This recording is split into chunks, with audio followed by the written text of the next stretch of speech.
right, nice job. Good set. Let's do some social kick.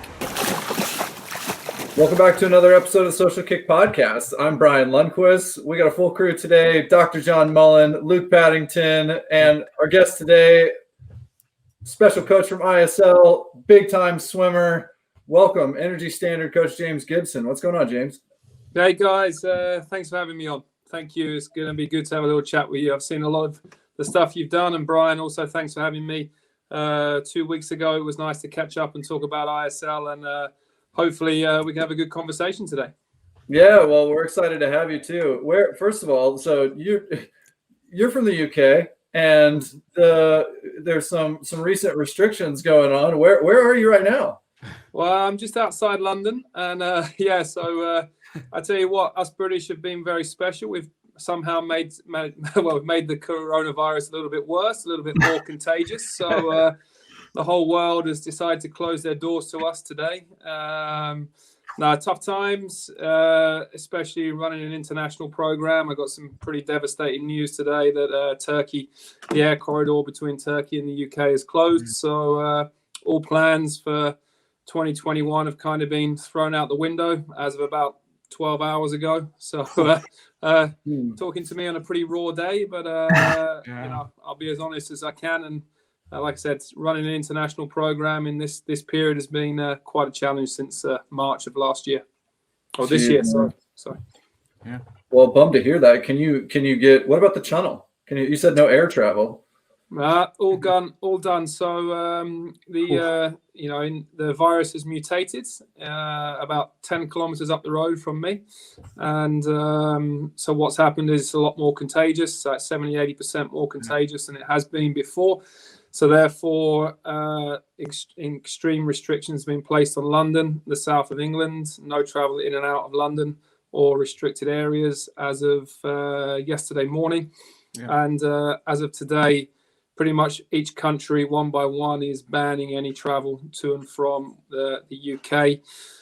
Like I said, to run at the start of last year, we were all looking pretty good. Just finished the ISL final, just won that event. And then ever since sort of February, March time, we've been thrown into a little bit of chaos and trying to run an international group when travel is very much restricted and quarantine. It's become quite a challenge, to say the least.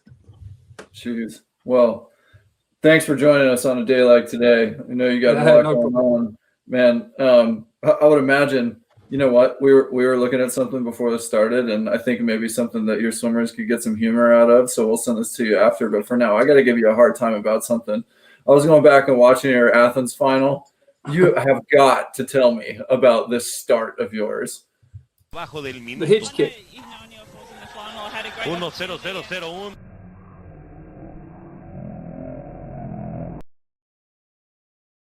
There, they provided a little bit of extra momentum. We used to do the two-footed start back in the day. Well, not too long ago, 15 years ago. It was one of those ones you climb on the block, you stand on the block at the back of the block. They say, take your mark, you take 2 steps forward, both toes over the edge, then you go down.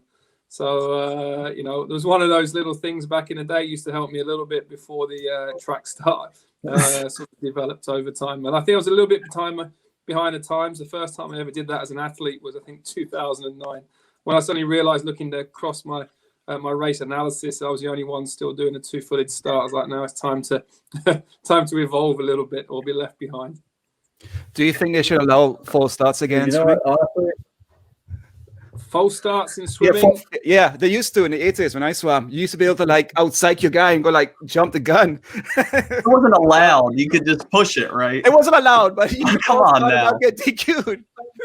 What was back in the day? And there was a few swimmers that were very famous. We literally just get on the block and just fall in, and because you knew you could get away with it. I think it was when I was still swimming, it was 3 false starts. So when this new rule came out, in track? I don't understand. Why do they still have it? Yeah. Yeah. So but there was 3 false starts, but it was just it got to a point it was taking forever. Like, it was a legitimate false start, what's a game playing, and you just the meets would end up taking forever. So that's why they changed the rules. It was for no other reason. And I remember they brought it into athletics, and I think that worked a little bit. And they got rid of it, and they brought it back again. Then they got rid of it again. But, I think the system works generally in swimming. There's no real complaints. But us swimmers are a very compliant breed, aren't we? So whenever there's a new rule, we all accept it. There's a bit of a buzz going on about dolphin kick on breaststroke at the minute and what's the exact line. And it's, I think, that I'm pretty sure the powers that be will clarify that moving forward. But that seems to be the in fashion thing at the minute. Well, you and I talked about that a little bit when we last spoke about the breaststroke technique and some controversy there. And I think, there's a couple really fundamental shifts in stroke technique over time. And I mean, the ones that stand out to me are David Burkoff, his blast off and introducing underwater dolphin kick in a way that was just totally different to what everybody else was doing. And I mean, lately I've listened to a conversation with John Moffat in the Public Eye on Rich Roll's podcast, and my namesake of no relation, but Steve Lundquist in '84 was a breaststroker. And, the techniques that they were using for breaststroke in those days was completely different from what today's breaststroke is.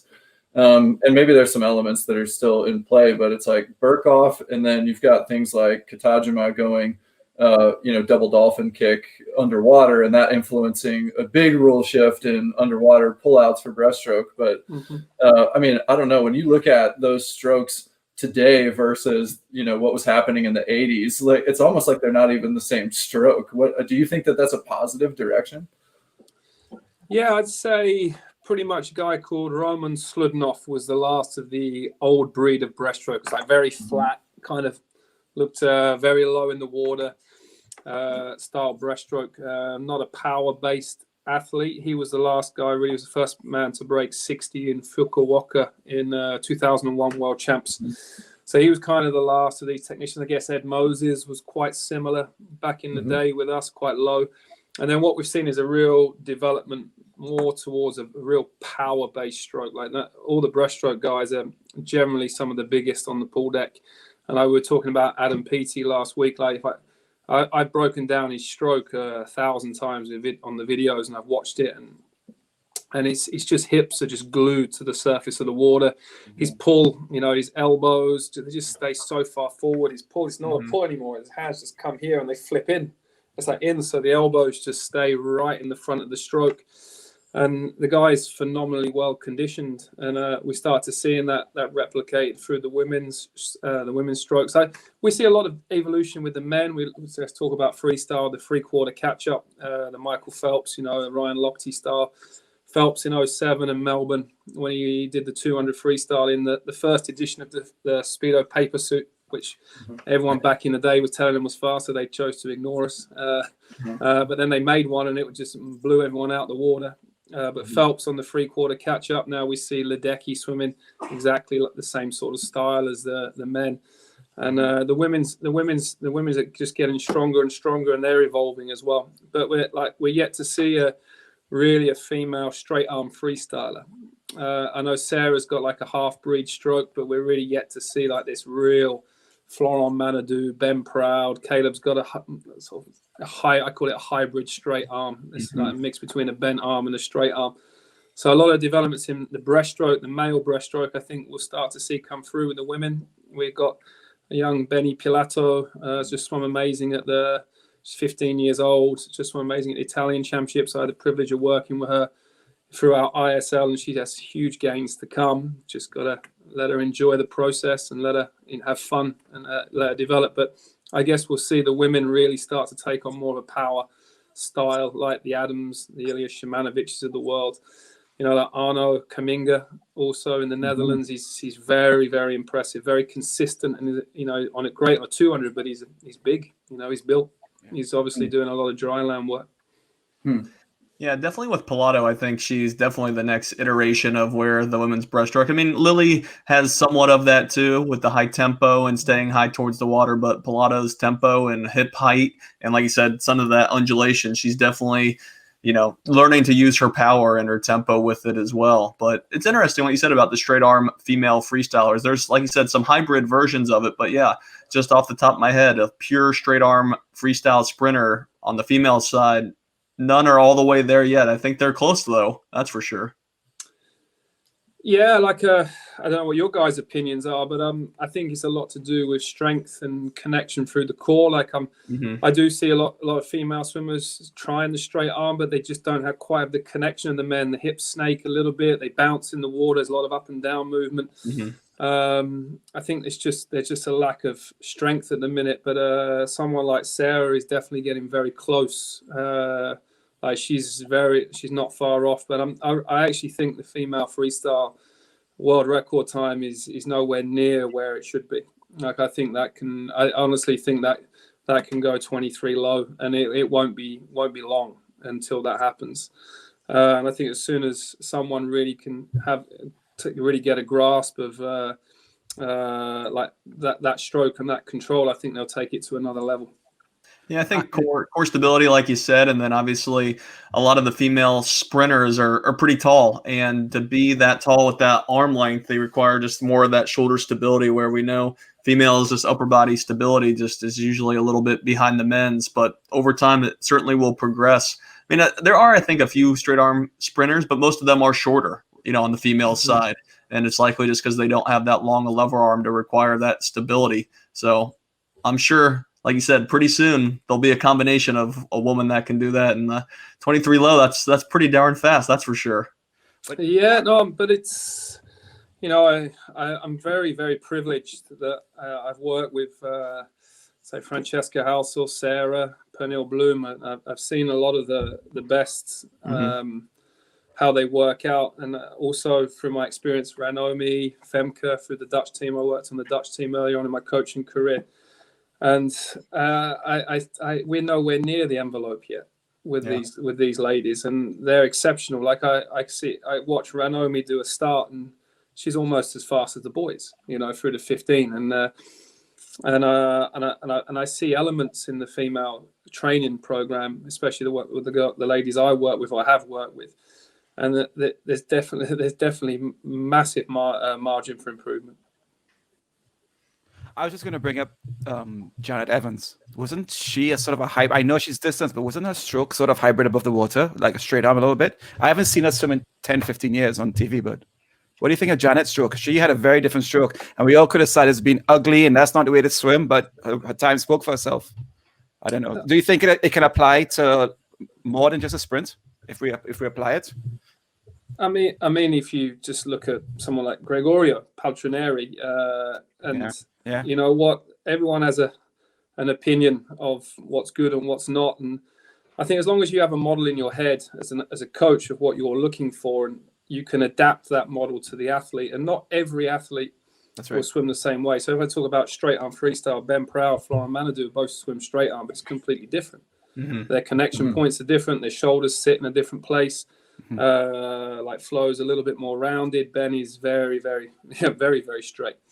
And I think, everyone has their own individual style, and it's how the coach sort of molds that individual style. So you talk about Janet, there people might, exceptionally high tempo stroke. That's high tempo, high frequency. It's very, very conditioned to maintain that, similar to Gregorio Paltrinieri, distance swimmer. A lot of people criticize his stroke technique, but the guy is incredibly connected underwater. Yes, people might say you can do this, you can do that, but I think him and his coach have done an incredible job. And I actually believe with these people, if you try to tweak them and you try and change Gregorio's stroke or Janet's stroke, I don't think they'd be as good, because their technique is their technique, and they've found their way, and that's how they get through the water. And I love to watch. Sometime above water, it tells you a story. You look underwater and you're like, just see these elbows just here. And you're like, don't touch it. Just leave it alone. I'm a coach. It's my job to try and make people better, but I can make them worse at the same time. Let's just leave that guy alone and let him go off in that direction. That's what Sergio Lopez says. He says, like, he gets a new athlete and he won't give any advice to the athlete for weeks. And his assistant's like, Sergio, why don't you tell him anything? I'm still watching. I'm still observing. I'm seeing what he's about before I say anything. And he wait 8 weeks before he works that athlete for what the athlete's about. And then how do you deal with all these different athletes that you have coming in, all these different backgrounds coming in, all these different cultures? How do you get to know an athlete, not just technical wise, but to connect with the athletes? Like, that's difficult, dude, for different cultures. Well, first off, I 100% agree with what Sergio said, and I guess he's learned his lessons as I did as a coach. Like, as a coach, you're supposed to fix everything, change everything, when you get a new athlete. So when I get a new athlete into my program, I'm not sure, Brian, did I talk to you about this the other week, or I'm not sure. I did a podcast about having new athletes. Yeah. And you know what, they come into your program and they're having a change. So they're coming into a new style of training. So the sessions are different. The language is different from the coach. Every coach has a different way of saying hard. Brown, white, pink, rainbow, 67% threshold, lactate, VO2 max, and everyone dresses it up slightly differently. I call it window dressing. There's a mannequin, you're putting the clothes on it. So the athlete comes in there, they get lost. Most athletes, when they come into a new program, they get a little bit lost because it's just a different way of working. It's slightly uncomfortable. And little things, the warm-ups, so breaststrokers or flyers, they might be used to a certain warm, but then it's changed. So they get a little bit lost with the program. And then if you start messing around with their technique as well, they can no longer feel the water. So they get lost with their technique, a little bit lost in their bodies. Then all you end up with is a bit of a car crash, to be honest. And I've learned this by myself, and my mistakes I've made with athletes, I'm not embarrassed to say it. And I've made some terrible choices but you're trying to help people, and I can fix this, do this, but they don't feel it. The swimmer can't feel what you're trying to tell them, and they're all working different ways. That some are visual, some are feel, and some need to be explained in depth what you're looking for. And if you confuse the athlete, you just ending up banging your head against a brick wall. And so exactly the same with Sergio. If I ever get a new athlete, I just stand back. How are you feeling? What are you doing? The stroke doesn't feel good. Okay, we're not going to get that yet. Do what feels natural for you. Then once they've adapted to sort of the work environment, normally we're quite a heavy dry land program. So normally the new swimmers we have do end up being quite sore a lot of the time, and they lose their feel a little bit.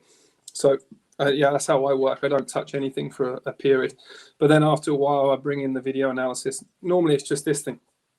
This is my biggest coaching aid. It comes out instead of stopwatches most of the time, and it's just a visual aid, and always just start to leave the athlete alone, start to film the athlete, show the athlete how they're looking, and normally you get the response, oh, it looks a bit better than what I thought. And I try not to talk as much.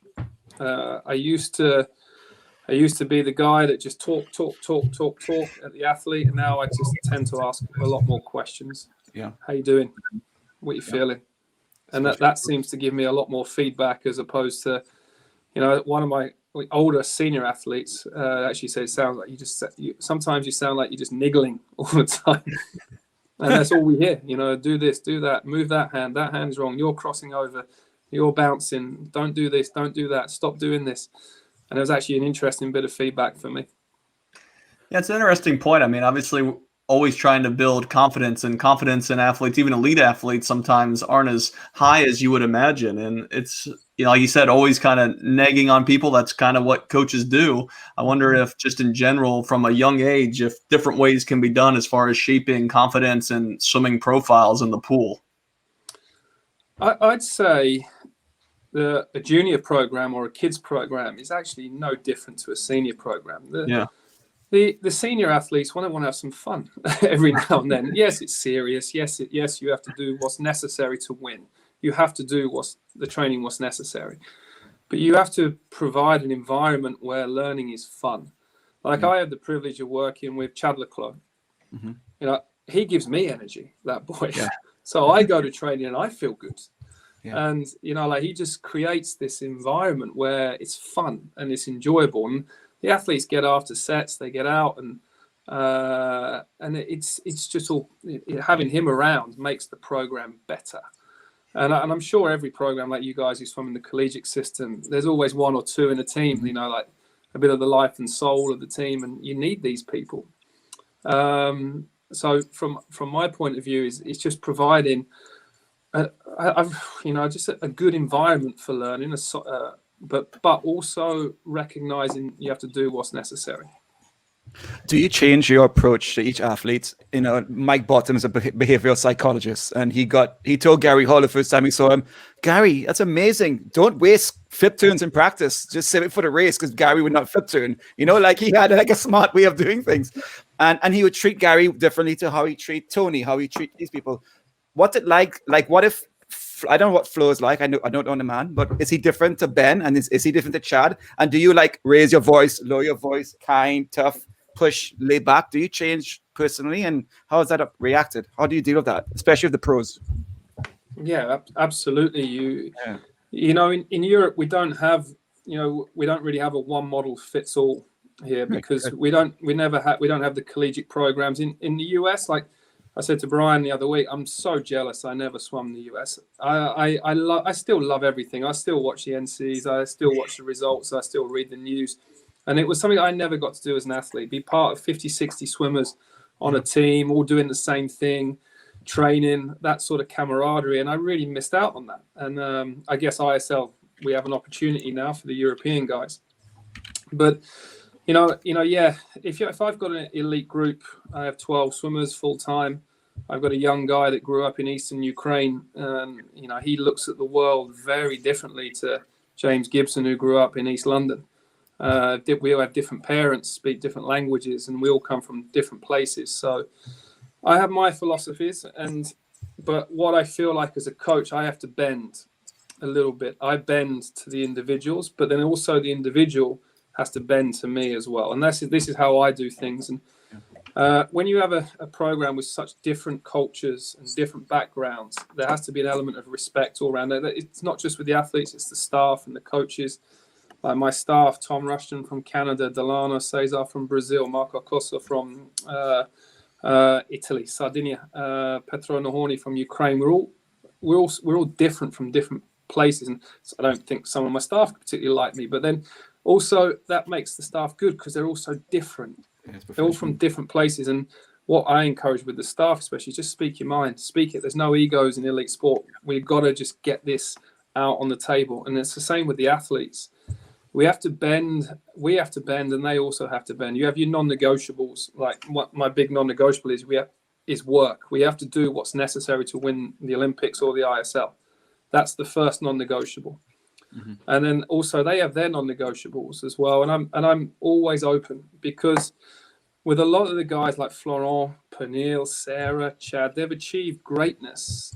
And in their head, the way they achieve the greatness is very important. So you just can't ignore it. And some people have achieved greatness in ways that others might feel is strange, but this is the beauty of swimming, and we all do it differently. There's no right or wrong answer. In the swimming profession especially, I find it all quite brutal, to be honest. There's a lot of egos. There's a lot of people that say, oh, if I did this, I'd do this differently. I'd do that. If I had that athlete, I'd do that differently, and look at their technique. The swimming community is full of opinions, but not a lot of people really know what's going on the ground, and that's where the coach and the swimmer, that's their privileged environment. And it's actually quite hard. It's quite hard. But yes, back to the original question. Yeah, I'm totally different with everyone, because everyone needs something different from me.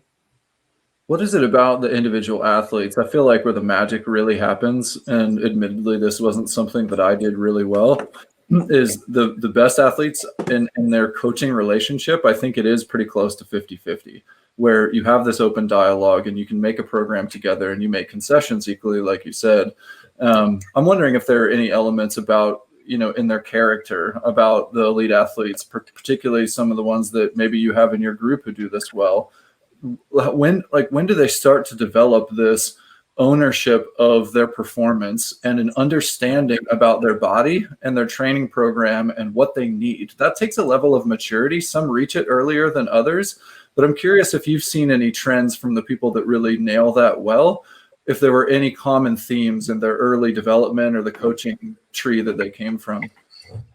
To be honest, I think it all has to do with the coaching they've received as a junior, as opposed to anything that, what they go through now. Because there's a lot of coaches out there that reflect their stress upon the athlete. And right, the athlete swims well because they're good. because they're good swimmers. I've seen so many people come through Gloria, not necessarily in my program, and in other programs, so many elite athletes come through our training center, and you look at what they're doing, you think that's crazy. How are they doing this or whatever? And then they go and win the world champs. And okay, maybe there's elements to that program they're doing something better than what I'm doing. And but I think it's a lot to do with how the athlete's been brought up. If they're being brought up in an environment, this is where the US are fantastic, because in the US the athletes are encouraged to work with different coaches. In Europe, it's very much a system where that's my athlete, I own you. And there's this element where there's a protectionism in the coaches in Europe where they don't really let the athletes work with different people, even within Britain or within other countries. And the coaches a lot of times seem to believe that, that I've made that person good, which we all know it's a bit blurry. Yeah. I mean, you say it's that way in the U.S., but I don't know that I fully agree. Maybe it's getting there soon. And well, I guess I'll say, like, I don't disagree with the comparison between the two, but I know that, like, college coaches are competitive. Those barriers seem to come down when everyone's on a national team together. Right, but if it's one college program versus another, then there isn't that information sharing. And I think that, and on the same note, I think that there's a lot of what I found to be, as someone who wasn't highly recruited out of high school and coming into a program like Auburn at the time was the best in the country, I was the low one on the team. And so I needed to buy in. And then I trained this behavior of buying in, trusting the program produces the results. And I think for me personally, that led to less of an ownership of my own performance when it came to my professional career. And then I had to sort of grow into it. So but that was my perspective on what it's like in the U.S. But my point about the U.S. is when you were at Auburn, you had 4 or 5 coaches on deck, and you'd work with each of the coaches, and so you were exposed to 5 different coaches on deck, graduate assistant, assistant coaches. In the UK, for example, you have your coach, and that's your coach. Or in Russia or in Germany, you don't really generally get an opportunity to work with different coaches within a week, within a weekly program. So my point was more that in the US, you're more exposed to different methods of coaching and different people through the college system. And so over here in Europe, you've kind of got an assigned coach, and that's the person you see 10 times every week. That's the person that stood at the end of your lane. That's the person that's in the gym with you. That's the person that walks you to the blocks or wherever. And it's just a touch different. So one thing I think, over here, what I'm trying to do, what I have tried to do with Energy Standard is to make it more replicate some of the US college systems where the athletes, they work with everyone, with all the coaches within the sort of the bubble. Yes, I'm the head coach, like say a David Marsh or one of these guys, but the athletes are actually they're adaptable to working with any of the coaches, really. Yeah, as the head coach, and obviously at Energy Standard, you guys appear to have a great setup where you have physio, strength coach, physician, everyone kind of on staff there. As a physio and strength coach, I know sometimes it can be challenging just to get communication and everyone on the same page. How do you go about that as the head coach of Energy Standard? I think it's just making sure there's always a good level of transparency between the staff. Everyone knows the goals and objectives, and also trusting the staff. I'm going to use the example again at Auburn. David Marsh had an exceptional relationship with PK, the strength coach there, and it was very fluid. And I think you get to a point with the staff after a while where you just that everyone knows the objectives of the program, and it becomes very fluid. Initially, yes, with Marco, the strength coach, we spent a lot of time together, but now I just leave him be. He knows what he's doing. He's a professional. And as a swimming coach, you have to trust the people around you. We're not physiotherapists. We're not physiologists. We know bits of everything, but we're not experts.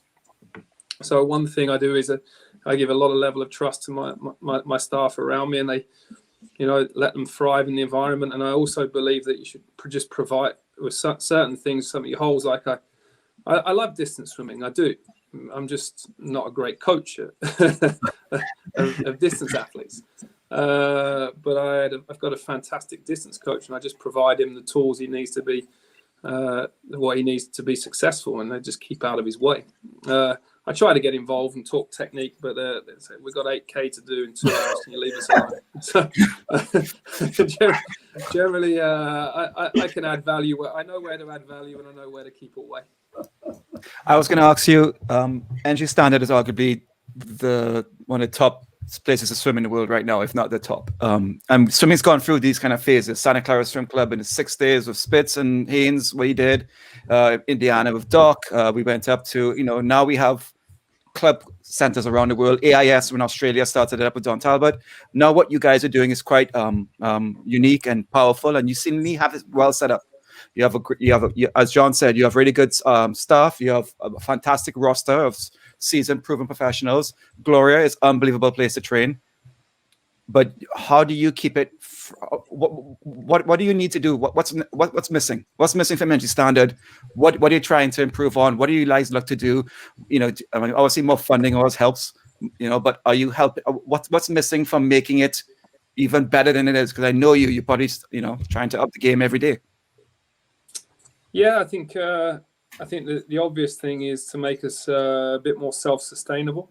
There's one thing, of course, we're very reliant on one significant backer, but we're moving that way. That's the goal of the club now, and the next sort of quad is to move to be very, very self-sustainable, along with all the ISL teams. For the ISL, for really to jump to the next level, the clubs have got to take on a very much more professional role. They've got to start bringing in revenue, got to start bringing in income, which is only fair. The amount of money that's being invested, and we've got to uphold our end of the bargain. So yes, it's to move towards significant self-sustainability. That's the first goal. The second is what else do we need? I just do the basics with the program. That's my one of my philosophies. They're all the athletes you've got are good athletes. So just do the basics. Then just do the basics bloody well, and then you're not going to have too many issues. So we don't over fantasize the program. A lot of people might look and say, "Oh, what are they doing? What are they doing? They're doing this, doing something radical." No, nothing radical. It's just we try and do the basics as best we can. The weights program is very basic. We get our market is generally a lot of the older athletes, the more established athletes. So injuries, just trying to keep them in the water, is the main thing. So just do the basics better than anyone else. But yeah, move towards more of a self-sustaining model. That's probably more the plan, and get COVID to finish so we can actually do our jobs. Okay. I know there's a lot of relations to football, and it's almost like Chelsea has a really strong owner, but they have really good sponsors as well, and they have really recurring revenue with their fans and their subscriptions. I guess that's where you're aiming for, that kind of not just a single source like you mentioned. If you were to focus on the basics of these stars, what football club would you be? Soccer, John and Brian. What would be the LA Lakers? Yeah, what football? You be the Lakers, yeah? Yeah. Well, I'd like to think, but we got beat this year by the Cali Condors, so we're probably not the LA San Jose Earthquakes? Is that what soccer club you're going to be? No. Not into Miami either. David Beckham's team is not doing so good. No, I'm talking about big stars focusing on the basics, making sure the love of the swimming and a good fan base, sustainable, a Lakers kind of mentality. So, it has to be, and then also in soccer, more of a kind of a Manchester United, Barcelona style. But I like I like beautiful swimming as much as I like beautiful football. So I like to watch good swimming, and I love good technique. And generally, if it looks good, it goes fast. Obviously, this has been a crazy year, but last year and before, you guys were, training together as Energy Standard. You had the professional team, and I think a lot of people view that as somewhat of an unfair advantage compared to the other ISL teams. Do you currently view that as an unfair advantage where other teams aren't training together and able to know their athletes as well? I think it's been a disadvantage this year. I haven't seen, bear in mind, I hadn't really seen any of my guys the whole year, and I'm not sure it would have made any difference. I understand the question very well. You also got to understand how the ISL was built. It was built off of A team that had zero credibility was 100% Russian-Ukrainian. When I took over, I turned it over a few years into the best swimming club in the world by we didn't even recruit swimmers. We decided that we wouldn't recruit aggressively. If anyone asked about the program, we'd invite them, because the long-term game was always ISL, and we knew that if we start going after some of the best swimmers in the world, and all you do is annoy the coaches, but we need buy-in from the coaches. So we sat back, we recruited very, very slowly, and anyone that wanted to get involved, we invited them, and we tended to do this with the blessings of their coaches at home, and we did manage things the right way. But yeah, of course, that we ISL was built on the credibility of the club, and we needed to develop at the club to actually launch the ISL. Otherwise, I'm pretty sure not many people would have bought into it from the rest of the world. And then, there is an element of, you do have a slight advantage when you have most swimmers swimming together. But then also look at this year, that if you recruit, a lot of the skill is in recruitment. So the teams are good if they're recruited, they recruited well. Look at the Cali Condors, were simply incredible, like Caleb and Lily. So it's 170 points in the final alone. I think the new jackpot rule hurt us significantly on last year. London recruited a fantastic team, but couldn't quite get the Australians over. LA Current was stronger. Tokyo coming in. So the league was a massive step forward from last year. And I know that we were strong. We were strong. We actually fully upped our game. So we were stronger this year than we were last year. I know we didn't win, but our team performance was much better. And I didn't really see a lot of the athletes at all at any point in the year, so I'm not sure we could call it an advantage. Yeah, James, let's clarify that, because I looked at your ISL roster and your training roster, and there's a lot more people in your ISL roster than your training roster. And it's, how many does David have in Team Elite versus the LA Currents? Is it a similar? I would love to know, describe how you're set up. You have 12 people who train with you year round, and then during the season, you get you get the extras come in and train with you beforehand, or you just meet them at the bubble. Explain how the two and how they're all set up, because I think it's a big difference between. I have I'm just trying to think on my roster, because Misha was with Aqua Centurions. I have about 10 swimmers with me, basically full time, that came onto the ISL roster, and the other 24. 24 were guests. Right. Felipe Lima came in for a few weeks because he was needing somewhere to train, which we were able to do. We had to help him out at the last minute. So David, he has 14 swimmers in ISL, but they're spread out along all the teams. I remember him saying 14 on an interview we did the other week. So I got 10, but they were 10 I'd say 10 significant swimmers. It's nice to know where they're at. You can make some technical changes. You can make some, if someone's struggling, you can just leave them out or give them some rest. But to be honest, with the ISL this year was more, you got a mixed bag. You got 34 swimmers arrive. 32 swimmers arrive, and you end up just trying to piece everyone together, trying to figure out where they're at. We had a young girl who was phenomenal, Mary Sophie Harvey. She actually hadn't swum for 10 days before she arrived because the pools were closed down. She struggled the first meet. We even had to do the emergency subs, like pulled her out halfway through as a replacement. And then we put her to work for 2.5 weeks, like actually real solid work. And though she's not one of our full-time swimmers, we then really kind of took over her program at the end. We obviously communicate with the coach at home. And she just ended up fantastic. Yeah. So, when you're there and hands-on on the ground in ISL, you have to make decisions because you understand what's going on. And even with the athletes you don't work with full-time. So my guys, 10, generally 10 that I work with on this year, I would say daily basis. I've barely seen them. Talking via internet or text message or whatever. And then the rest all come in, and we integrate everyone via that, into the group that way. Yeah, you hit on a piece that I've been wondering a lot about, because we've had some swimmers that, let's see, I mean, the first reaction I had to season 1 of ISL was, wow, the rosters on paper don't necessarily match up with the product, the how people race during the season for whatever reason. And you gave an example of an adjustment of somebody who wasn't maybe performing at the level they expected at the beginning. Together you formed a plan, and that plan was put her through some work. How frequently does that happen? And I'm curious specifically, what are some of the things that what's happening in an athlete's program if the ISL season is 6 weeks long this time around. The other season's even longer, but in a 6-week period, what are some of the adjustments that you're making to athletes' programs to dial them in, to get the bust out of them in a short period of time? But you can't just extend the taper the whole time, or at least most people can't. And I think, again, that's a good question. It comes down to communication. Like we got some background knowledge on Mary. We worked with her before, and we know she responds very well to some yardage. Mm-hmm. So as long as it's well communicated with the athlete, put them back to work, and sort of, it was something as simple with Mary was conditioning. It was basic aerobic conditioning. She needed this, and she came through fabulously well. Someone like Brea Larson, she again had a bit of a struggle throughout the COVID period.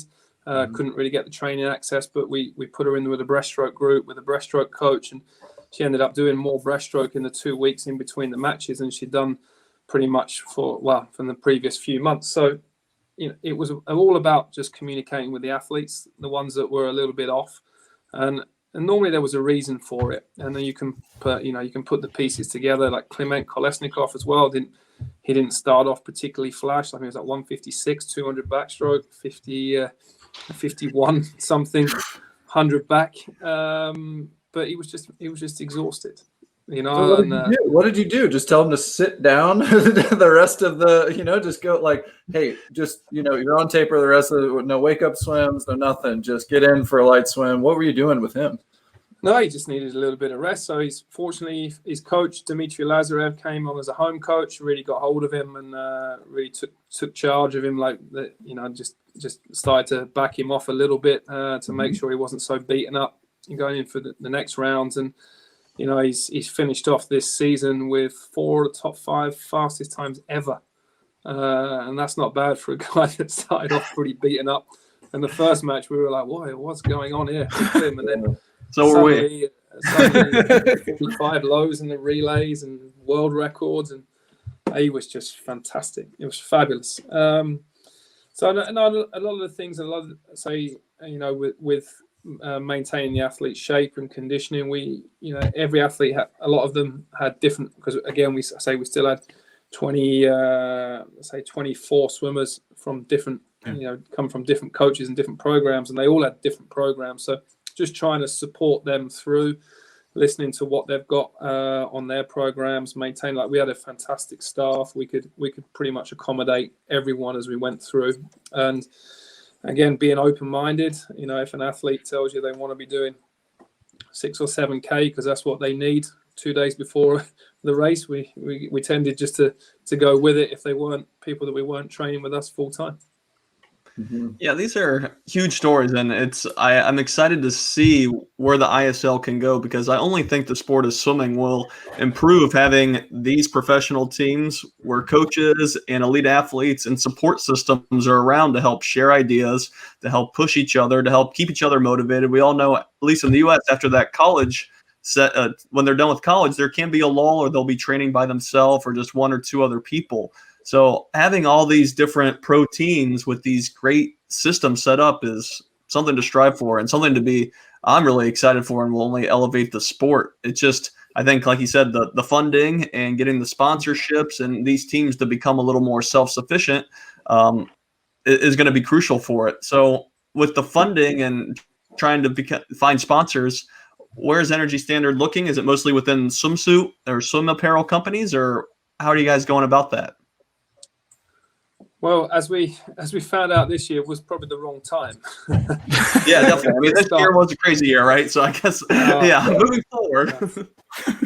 God, it's but I think, you know what, as of, you know, no one's going to be able to use this as an excuse anymore. We got to find a way, and I think there's a lot of element of pressure on all the general managers now, or the sort of, like, let's not call the general managers specifically, but all the senior management of all the clubs have really got to step up to ensure the success of this thing, because the platform is there. I think everyone agrees that it's a fabulous platform. I think, and most people have an opinion on rules, opinion on how it's run, opinion on something or it's good and bad, but it's there and it's a fabulous product. But we have to make sure that it has long-term financial sustainability. And a lot of the GMs, and I me included, you know, our role has been more to just organizational roles, recruiting teams, but we've really got to push the envelope now on we need to get funding and finance. And, you know, if that means speaking to mayors of cities and councils and pushing people and, you know, actually, you know, demonstrating to people the value of having one of the world's best elite teams on your doorstep, and that's something we've got to do. I think, you know, I watched a presentation not so long about the global participation of swimming, and it still blows me away. Like in the amount, like say in Europe, 29% of people actually actively participate in swimming. 29. That's like, wow. It's insane, and it's the same all over the world. Like even the numbers all over the world, the participation. So there's a huge gap between participation and market for elite sport. Like, how many sort of people over the age of 30 play American football? I know you guys do. You know, you can't just put on your pads at 40 years old and go out and have a game of football. I'm going to try out right now. Up in hospital. Luke sure would. Yeah, that's what's wrong with Luke. Way too many brain injuries still. Yeah, but the participation of US football is very low, but the market is enormous. It's billions and billions of dollars. So there's a disconnect, but we don't know, and I think this is a common problem that swimming has had for many years, not just now. Is like, how do we sort of fill that gap? How do we make the sport sexy? How do we make it appeal to people? Is there a room for gambling companies and betting? And like we know with basketball, soccer, and football in the US, it's the betting industry is massive, and you know, I think everyone bets on who's going to get the first touchdown, who's going to get the first score at halftime, score at whenever. And hey, that was my coping mechanism when I didn't make the 2012 Olympic team. I came back and I just bet on a bunch of races during the Olympics. How much did you win? Not much. I bet actually, it's a true story. I think I put $1,500 down on Sun Yang to win the mile to pay out like $200 or $300, and that was the race where he fell in the they blew the whistle or something, and he falls in. And then he gets out, and he's all pissed, and I'm like, oh no. But they let him go. Yeah, but you're right. I mean, so it exists, but nobody does that. I agree with that point. Yeah, I think we need to care more, James. We need to care more about this. And you have athletes like Chad, who's such a charismatic character out there and well loved, right? But we need to have rivalries and story arcs, and that's how the general public's going to start watching swimming more and care. I mean, it didn't help that Tom and Chad are such good friends that they're so lovey-dovey afterwards. You know, like they can hide that behind together. We needed them like spit in their face. I'm teasing, but you know what I mean? Like we just need some characters and storylines and does your mom watch swimming? You know what I mean? Like, and why not? And why does she only watch it at the Olympics? Because at the Olympics, you got one race for your flag to be flown and see Leclerc cry on the podium. And that's why we watch swimming at the Olympics. So how do we do that rest of the time? How do we care more? Why do we care when Chelsea wins the FA Cup? Because we grew up loving Chelsea and we came from Chelsea and you know, and they've never won before and shit like that. So I don't know. No, we need to develop for ISL. We need to just develop sort of tradition. You know, why do people watch soccer? It's tradition. It's tradition. It's been there every year. And I think when soccer, rugby, cricket, when they had these sport revolutions, when they become professional, the tradition had already existed. There is no tradition in swimming. You know, I'm sorry. Once every 4 years creates no tradition. The Olympics and as much as we all love, I'm a world champion. I love the world championships. I was a world champion No one ever. I come back to England and nothing really changed. Nobody knows you. Yeah. No one watched it. I think it was on. It was on some highlights was on at midnight or something. But this is it. There's no tradition in swimming, and we need to develop tradition. And the ISL is going to take a bit of time already, but we already saw this year. It was better than last year in the ISL, and I think next year will be even better when people are more associated with teams, and the names and individuals are becoming more associated with teams as we go. I know there's lots of comments about good teams. How do we make this more fair? But if you look at the NBA or the La Liga or the Premier League in football or NFL, there's always one or two teams that are always going to be slightly better. That's just sport. It's just what sometimes the managers just do a better job than other managers. That's just life.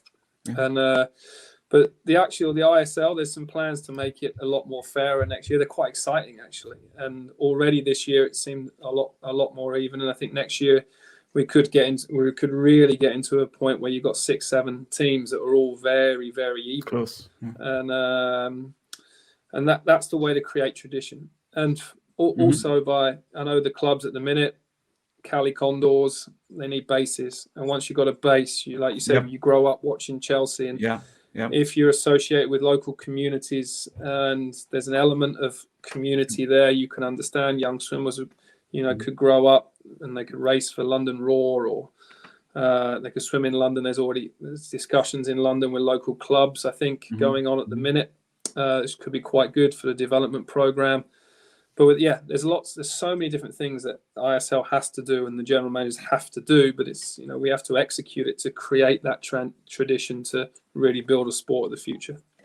Yeah. Here. Yeah, I totally believe that that's possible. My hope is just that, to your point about funding, and needing to change the model and have the teams contribute and do that on a shorter timeline.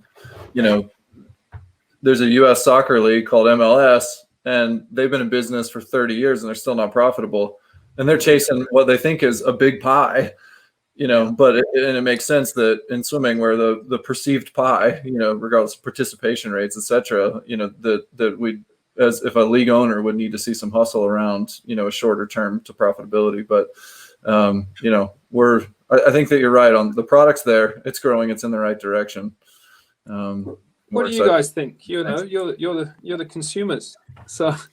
Well, I was waking up at weird times, 3 a.m., 4 a.m. to watch. I think, like you said, the product is there and I think trying to figure out who the ideal audience is. Like, obviously, we're swim nerds. We loved it. I still think, and we talked to Cindy Gallagher about it, why the hell isn't USA Swimming pushing this more to get all these club swimmers and club teams watching every event? I think that's probably the easiest market. Our current swimmers or master swimmers, they need to be really tackling that market a little bit more. So I'm not sure if it's the GMs pushing it in the U.S. and all over the place saying, hey, we represented USA Swimming. We need this to go forward, or need more representation and viewership here. But personally, I freaking loved it. I can't wait for next year. Yeah, I think when you talk about tradition, for me, the word that has stuck out that I think is on a similar vein is fandom. We grow up around being affiliated with certain programs, and for me, that upbringing was around a school, around college football. In other countries or other areas of this country, it's around professional sports, but you were affiliated by geography. And I think that's one of the things that's really struggled with ISL, because the geographies are like ambiguous, or even if they're known, they have no meaning. And so without that meaning, I think having some attachment to the grassroots is lost. There's no more connection. And humans are tribal. We're meant to fit in with other. I mean, we're all the same color skin on this call, right? And it's like, that happens in swimming, but in general, we're meant to and gravitate toward being part of a group. And so that's what ISL has got to create. And I think your point about tradition hits on that. I think writing some notes. I'm just writing some notes. It's good. This is diamond, guys. One thing it's about caring too. I mean, a guy would set a world record and then move on to the next race. I'm like, take a moment just to feel what just happened and how monumental that is. And let the audience know that. I think just seeing the guy celebrate, or I don't know, we love the guy hearing the anthem and having awards and crying on the podium and getting to feel for what he's like. We didn't have that connection. In they came, they swam, world record, great, out, next race. Let's just pause for a second. And so, was it too much? Was it too fast? No and yes. It needs to be fast. It needs to keep going. But at the same time, chill. I don't know. It's really hard. Yeah, that's a tough one to balance because I know people like the speed. I like the speed because it's, race. But then, like you said, and maybe it's short course meters and us Americans, we're not as familiar, but world record happens. We're looking up other times of what people are going. It's like, oh, wait, that was freaking amazing. Why aren't we capturing that a little bit more? But yeah, no, absolutely, guys. There's some awesome points there. Some really good points, and I think it's difficult to get that balance, isn't it? When you're on a TV timeline and you've got to get the guy. No, totally. Yeah. Got to get the guys out, but yeah, you're right. We slowed it down a lot this year. It was slowed down a lot this year just to really give the guys, the commentators, a little bit of extra time just to explain what just happened. And just something about the speed. It's more about like Generation Z, the generations that are led by the cell phones, and they'll switch off. So no 400s, no 400s. Then that's what I heard. There's been taught 4x50 relays, bring them in, as well as but the 400s have their place. They provide the good entertainment, and they're like the men's, especially when Darnus was finished at 350. That was he did that on purpose, right? That's all for TV. Well, James, let's bring this thing to a close. I got a couple rapid fire questions with you to finish off. Come on in. All right. What's the hardest race in swimming? 200 backstroke short course. Short course. Ooh. All right. Olympic gold or world record? Olympic gold. What's something today's swimmers do, whether technique, training, whatever, to go fast that you wish you knew in your day?